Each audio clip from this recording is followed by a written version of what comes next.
اے انسان، اللہ کا جو تجھ پر احسان ہے اس احسان کو یاد کر اور اپنے رب کو نہ بھلا، اپنے رب کو فراموش نہ کر، اپنے رب سے غافل نہ ہو، اپنے رب کو یاد کر، اپنے رب کی دل میں جگہ دے،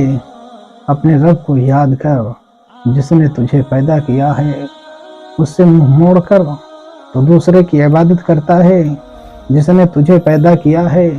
اس سے پھر کر معبودان باطل کی پرستش کرتا ہے۔ جس نے تجھے پیدا کیا ہے، جس نے تیری تخلیق کی ہے، اسی رب کو تو بھول گیا، اسی رب سے بے وفا ہو گیا اور دنیا کی چیزوں سے تو نے دل لگا لیا، دنیا کی چیزوں کو اپنا معبود بنا لیا، دنیا کی چیزوں کو پرستش کے لائق ٹھہرا دیا۔ نہیں، تو صرف تیرا رب تیری عبادت کے لائق ہے، تیری عبادت کا مستحق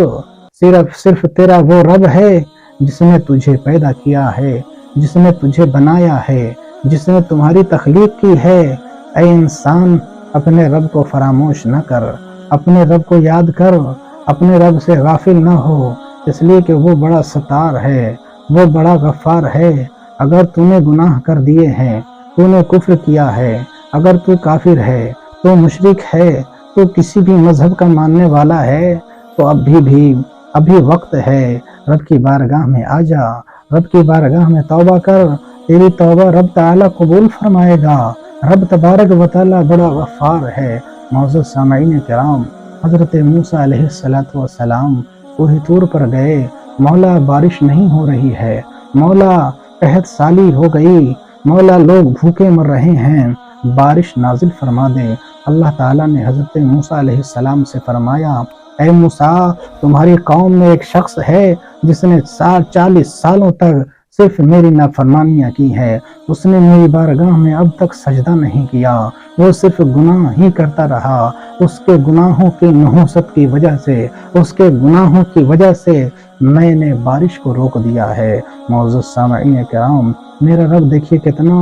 غفار ہے، کتنا رحیم اور مہربان ہے۔ میرا رب تعالیٰ فرماتا ہے، اسی کے گناہوں کی نحوست کی وجہ سے میں نے بارش روک دی ہے۔ اب آگے دیکھیے میرے رب کی مہربانی۔ حضرت موسیٰ علیہ السلام اپنی قوم کے پاس آئے اور اپنی قوم سے خطاب فرمایا کہ تم میں کون شخص ہے جس نے صرف 40 سالوں تک اللہ کی نافرمانی ہی کی ہے، اللہ کی فرما برداری نہیں کی، اللہ کی بارگاہ میں اس نے سجدہ نہیں کیا، اس نے گناہ کیے ہیں۔ اس کے گناہوں کی وجہ ہے کہ تم سب قحط سالی میں مبتلا ہو گئے ہو، اللہ کی جانب سے آسمان سے بارش نہیں برس رہی ہے۔ تم میں وہ کون شخص ہے جس نے گناہ کیا ہے، گناہ کا ارتکاب کیا ہے؟ تو وہ شخص جس نے واقعی 40 سالوں تک گناہ کیے تھے، رب کی بارگاہ میں اس نے سجدہ نہیں کیا، رب کی بارگاہ میں اس نے سر نہیں جھکایا، گناہوں میں ملوث رہا، وہ شخص اپنے دل ہی دل میں سوچتا ہے، مولا دل ہی دل میں کہتا ہے، پروردگار تو نے 40 سالوں تک ہمارے گناہوں کو چھپائے رکھا، ہمارے گناہوں پہ پردہ ڈالے رکھا، مولا آج تو ہمارے گناہوں کو سب کے سامنے کیوں ظاہر کر رہا ہے؟ ہمارے گناہوں کو ظاہر کر کے رسوا نہ کر، مولا میں تیری بارگاہ میں صدق دل سے توبہ کرتا ہوں، اب سے گناہ نہ کروں گا، ہمارے گناہوں کو